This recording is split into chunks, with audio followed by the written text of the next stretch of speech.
নমস্কার, তোমাদের প্রত্যেককে স্বাগত জানাই ক্র্যাক ডাব্লিউবি এক্সাম ইউটিউব চ্যানেলে। তোমাদের আপকামিং বাঁকুড়া কোটের গ্রুপ ডি, এলডিসি এবং ইউডিসি পরীক্ষাকে টার্গেট করে আমাদের ইংলিশ ভোকাবুলারির উপরে যে ক্লাস আসছে, আজকে তার 5 নম্বর সেট নিয়ে চলে এলাম।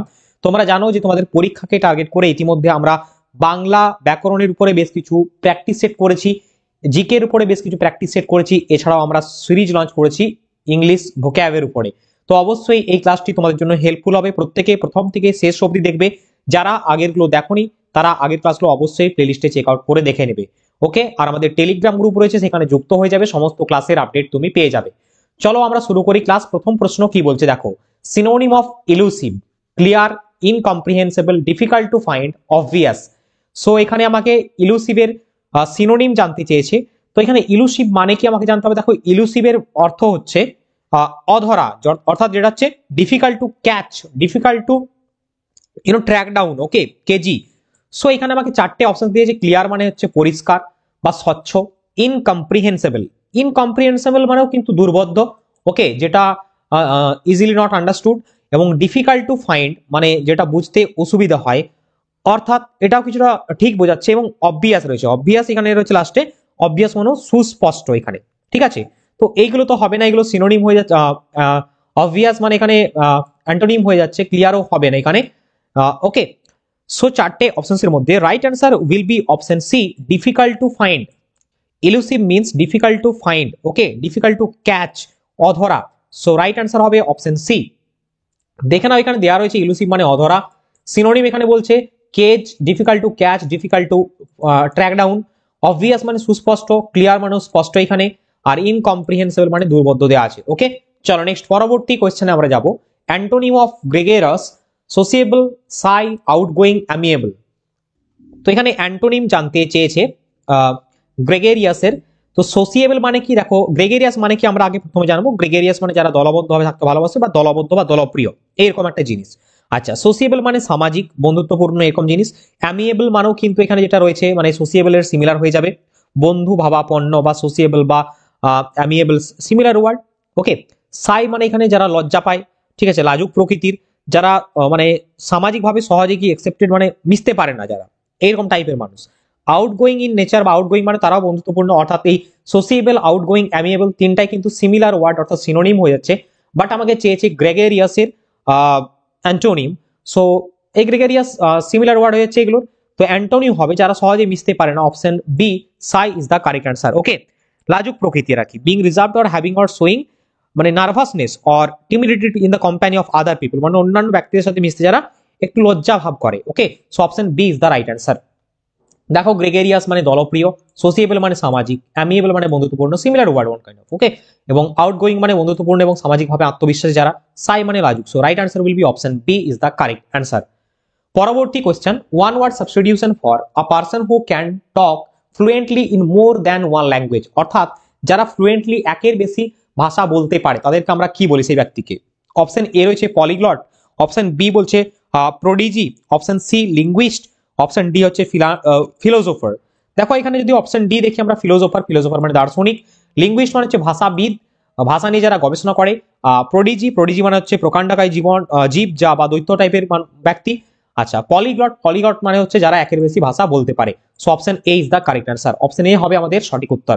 পরবর্তী প্রশ্নে যাওয়ার আগে তোমাদের জন্য একটি বিশেষ ঘোষণা। তুমি যদি এইবারেই চাও বাঁকুড়া কোর্ট পরীক্ষাটি ক্র্যাক করে একটি সরকারি চাকরির খাতায় নিজের নামটা নথিভুক্ত করে ফ্যামিলির পাশে এবং নিজের জীবনকে উন্নত করতে চাও, তাহলে অবশ্যই তোমাদেরকে আমি রেকমেন্ড করব বাঁকুড়া কোর্ট পরীক্ষার জন্য আমাদের যে ডিস্ট্রিক্ট কোর্ট পরীক্ষার ম্যাটেরিয়ালস রয়েছে কমপ্লিট, পারলে সেটাকে সংগ্রহ করে নাও। কারণ তোমাদের সিলেবাস অনুযায়ী complete study materials with practice set পেয়ে যাবে এই নোটের মাধ্যমে, যেখানে তোমাদের বাংলা ব্যাকরণ, English vocab, arithmetic chapter wise solution, GK, static GK সমস্ত কিছু রয়েছে এবং 30টা স্পেশাল প্র্যাকটিস সেট রয়েছে। যারা নিতে আগ্রহী রয়েছে এই মুহূর্তে 50% ডিসকাউন্টে দেওয়া হচ্ছে। অবশ্যই হোয়াটসঅ্যাপের থ্রু দিয়ে যোগাযোগ করে নাও। এই হোয়াটসঅ্যাপ নাম্বারে মেসেজ করবে এবং তোমাকে সেখানে ডিটেলস বলে দেওয়া হবে। অনলাইনে পেমেন্ট করে ফোনপে বা গুগল পের মাধ্যমে তুমি পেমেন্টটা করবে, তারপর তার স্ক্রিনশটটা আমাদের শেয়ার করলে সাথে সাথে ইবুক দুটো তুমি পেয়ে যাবে। মনে রাখবে এইগুলো পিডিএফ দেওয়া হবে, আর কেউ কিন্তু কল করবে না।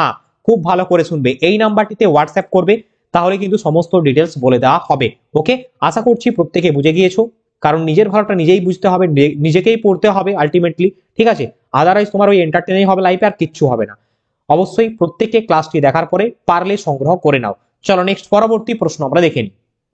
Phrasal verb for to search for something carefully, look into, look up, look out, look for. So phrasal verb, এখানে দেখো লুক দিয়ে ফ্রেজাল ভার্ব দিয়েছে, আমরা দেখে নেব লিস্টটা একটু লুক দিয়ে। দেখো লুক ইনটু, প্রথমে আমরা দেখো লুক ইনটু। লুক ইনটু মানে to investigate or examine something or to find out more about it to improve the situation, okay? And look up মানে to search for specific information, look for মানে to hope for or accept something such as an improvement in work, look out মানে to warn someone to be careful especially when there is a danger, okay? বিপদের সময় কাউকে সজাগ করা ইত্যাদি বিষয় award দেওয়া, ওকে? তো এখানে বলছে to search for something carefully. আমার সঠিক উত্তর কোনটা হবে? 4 নম্বর প্রশ্নের right answer will be option D, look for. Look for মানে কি বললাম? To hope for or expect something such as an improvement in work, okay? Option D is the right answer. Next পরবর্তী 5 নম্বর question, correct spelling of the word CONSIOUS, মানে এখানে জানতে চাইছি conscious এর কারেক্ট স্পেলিং কোনটা হবে। দেখো কনসিয়াস মানে কি? কনসিয়াস মানে হলো সচেতন বা অ্যাওয়ার বা অ্যালার্ট বা সেন্টিনেন্ট, ওকে? প্রথমত দেখে নাও এর মিনিংটা। কনসিয়াস মানে হচ্ছে সচেতন, অ্যাওয়ার, অ্যালার্ট বা সেন্টিনেন্ট। সো এখানে স্পেলিং কোনটা আমার কারেক্ট রয়েছে? দেখো কনসিয়াস স্পেলিং কারেক্ট হবে তোমার 5 নম্বর প্রশ্নের সঠিক উত্তরটি CONSCIOUS, option C is the correct answer. এই স্পেলিংটা ঠিক রয়েছে, ওকে? তো যেভাবে তোমাদের পরীক্ষাতে প্রশ্ন আসতে পারে, বিগত বছরের প্রশ্নপত্র অ্যানালাইসিস করে আমাদের স্টাডি ম্যাটেরিয়ালসও রয়েছে, আর সেইভাবে কিন্তু আমাদের ক্লাস এমসিকিউ উইথ এক্সপ্লেনেশন রয়েছে। আমি প্রত্যেককে একটু রিকোয়েস্ট করব, ক্লাসটা যদি ভালো লাগে লাইক করো, আর আমাদের চ্যানেলটিকে নতুন দর্শক হয়ে থাকলে অবশ্যই চ্যানেলটিকে সাবস্ক্রাইব করে আমাদের টেলিগ্রাম গ্রুপে যুক্ত হয়ে যাও, লিংক ডেসক্রিপশন বক্সে দেওয়া আছে। বিভিন্ন ফ্রি পিডিএফ, প্রতিদিন ক্লাস আপডেট, বিভিন্ন কুইজ পার্টিসিপেশন সম্পূর্ণ বিনামূল্যে করতে পারবে থ্রু দিয়ে, আর আমাদের স্টাডি নোট তো রয়েছে, পারলে সংগ্রহ করে নেবে হোয়াটসঅ্যাপে থ্রু দিয়ে, ওকে? চলো নেক্সট পরবর্তী 6 নম্বর question, idiom break the ice means. Break the ice means মানে কি? দেখো ইডিয়ম বলেছে এখানে, তো এখানে ব্রেক দ্য আইস মানে কি বলতো? মৌনতা ভাঙা, এরকম একটা বিষয়। বাংলায় যদি এটা কোনো প্রবাদ ধরি তাহলে মৌনতা ভাঙা, ব্রেক দ্য আইস। এখানে কি বলছে? 4টা অপশন দেখো, to break something literally, to make someone comfortable in a new situation, to make a decision, to end a relationship. 6 নম্বর প্রশ্নের সঠিক উত্তর হবে to make someone comfortable in a new situation. অর্থাৎ এখানে এই বিষয়টাও আসতে পারে অনেক সময়, মানে removing the initial hesitation, removing the initial hesitation, এই অপশনটাও তোমরা কোনো সময় দেখতে পাবে। অর্থাৎ ব্রেক দ্য আইস মানে মৌনতা ভাঙা, to make someone comfortable in a new situation. Right answer option B is the correct answer. Next পরবর্তী 7 number question, synonym of cursory. কারসরির সমার্থক শব্দ কি? কেয়ারফুল, হেস্টি, ডিটেইলড নাকি মেথডিক্যাল? দেখো যদি আমরা প্রত্যেকটি অপশনস খুব ভালো করে অর্থ বোঝার চেষ্টা করি 7 নম্বর প্রশ্নের, এখানে কারসরি মানে কি? কারসরি মানে হচ্ছে র্যাপিডলি, মানে দ্রুততার সাথে কোনো কিছু, ওকে? দ্রুত নিষ্পন্ন হওয়া, হারিড, কুইক, এই টাইপের বোঝায় জিনিসকে। এখানে 4টে অপশনস রয়েছে, আমরা দেখে নেবো। দেখো ম্যাথডিক্যাল, ম্যাথডিক্যাল মানে কি? পদ্ধতিগত ভাবে, তাই তো? ম্যাথডিক্যাল মানে হচ্ছে পদ্ধতিগত ভাবে বা সুশৃঙ্খল ভাবে ইত্যাদি, এই টাইপের বুঝিয়ে থাকে। ডিটেল মানে বিস্তারিত, বিস্তারিত বা বিশদে, ওকে? ইন ডিটেল বলি আমরা। আচ্ছা হেস্টি, এই যে STY, হেস্টি, হেস্টি মানে কি? হেস্টি মানে হচ্ছে হেস্টি মানে এখানে তোমাদের কি হয়ে যাবে? হেস্টি মানে এখানে সঠিক উত্তরটা হবে কারসরি। কারণ দেখো কারসরির সিমিলার ওয়ার্ড সিনোনিম হচ্ছে এই হেস্টি, এর মানে কিন্তু এই দ্রুততা বা দ্রুত নিষ্পন্ন হওয়া ইত্যাদি বুঝিয়ে থাকে, okay? So option B is the right answer. Careful মানে আমরা জানি কেয়ারফুল মানে কি? এখানে কেয়ারফুল মানে হয়ে যাবে খুব সচেতন ভাবে, এই টাইপের কিছু বুঝিয়ে থাকে, ওকে? নেক্সট পরবর্তী আমরা দেখে নেব, পরবর্তী কোয়েশ্চেন্সে যাব। Antonym of diligent. ডিলিজেন্ট মানে কি? ডিলিজেন্ট মানে কি? হার্ডওয়ার্কিং, লেজি, স্মার্ট নাকি অ্যাক্টিভ? দেখো ডিলিজেন্ট মানে হচ্ছে কি? ডিলিজেন্ট মানে প্রচুর যে পরিশ্রমী হয়, ওকে? সো হার্ড ওয়ার্কিং মানে সিমিলার ওয়ার্ড হয়েছে, হবে না এটা। সো অপশন এ হলো না। অ্যাক্টিভ, অ্যাক্টিভ মানেও হবে না, কারণ যে কাজ করে সে তো ডিলিজেন্ট হবেই, সবসময় পরিশ্রমী হবে। সো অপশন ডিও হবে না। স্মার্ট, স্মার্ট মানে কি? স্মার্ট মানে চতুর বেশি বা অনেকটা চালাক টাইপের, ওকে? বা স্মার্ট মানে আমরা এরকম বলতে ছিমছাম, রসবোধপূর্ণ, এরকমও কিন্তু মিনিং করতে পারি বাংলাতে। সো এটাও কিন্তু হবে না এখানে, আমাকে অ্যান্টোনিম বা বিপরীত শব্দ চেয়েছে ডিলিজেন্টের। So right answer will be option B. আমরা ক্লিয়ারলি দেখতে পাচ্ছি লেজি, লেজি মানে অলস, ডিলিজেন্ট মানে পরিশ্রমী। সো 8 নম্বর কোশ্চেনের right answer will be option B. Next পরবর্তী প্রশ্নে আমরা যাব। 9 নম্বর question, one word substitution for the practice of taking others people's work and presenting it as your own. অর্থাৎ অন্য ব্যক্তির কোনো কিছুকে চুরি করে নিজের বলে উপস্থাপন করা বা চালিয়ে দেওয়া, বিশেষ করে লেখা বা কোনো তথ্য ইত্যাদিকে।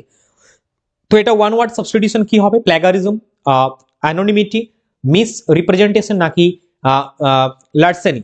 সো রাইট অ্যান্সার কোনটা হবে? দেখো প্রথমত আমরা বলবো এখানে যে লার্সানি। লার্সানি মানে কি? আমরা দেখে নেবো। লার্সানি মানে হচ্ছে অপহরণ বা জোচ্চুরি করা, লুটপাট করা, সো এটা কিন্তু হবে না। মিস রিপ্রেজেন্টেশন, ভুল উপস্থাপন করা, এটাও হবে না।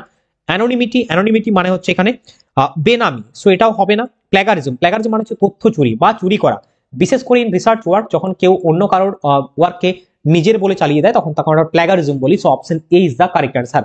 9 নম্বর কোশ্চেনের সঠিক উত্তর হবে option A, plagiarism. The practice of taking other people's work and presenting it as your own is called plagiarism. Option A is the right answer. যাবো আমরা 10 নম্বর প্রশ্নে। দেখো তার আগে এখানে দেখে না তোমরা, প্রত্যেকটা পয়েন্ট কিন্তু আমি ডিসকাস করে দিয়েছি। নেক্সট পরবর্তী প্রশ্ন 10 নম্বর question, phrasal verb for to arrive unexpectedly, come across, come up with, come down with, come over. Right answer will be option D, come over is the correct answer. Option D হবে সঠিক উত্তর, to arrive unexpectedly. Okay, so dear student and aspirant, আজকের ক্লাসে এই ছিল বাছাই করা সেরা 10টি MCQ for your Bankura court exam group D LDC and UDC. তো আশা করছি ক্লাসটি প্রত্যেকের ভালো লেগেছে। আর যারা আগের ক্লাসগুলো দেখোনি, পিওআইকিউ সলভ রয়েছে আমাদের, বিভিন্ন সাবজেক্ট ওয়াইজ আমাদের প্র্যাকটিস সেট আলোচনা করা আছে, তো অবশ্যই সেই ক্লাসগুলো প্লে লিস্টে যে দেখে নাও। আর আমাদের টেলিগ্রাম গ্রুপে যুক্ত হয়ে যাও, ক্র্যাক ডাব্লিউবি এক্সাম। ওকে, তো বন্ধুর সাথে অবশ্যই শেয়ার করবে, আর যারা নোট নিতে আগ্রহী রয়েছে তারা হোয়াটসঅ্যাপ করবে এই নাম্বারের থ্রু দিয়ে। দেখা হচ্ছে তোমাদের সাথে আবারও নেক্সট ক্লাসে। সকলে ভালো থাকবে, সুস্থ থাকবে। বন্দে মাতরম, জয় হিন্দ।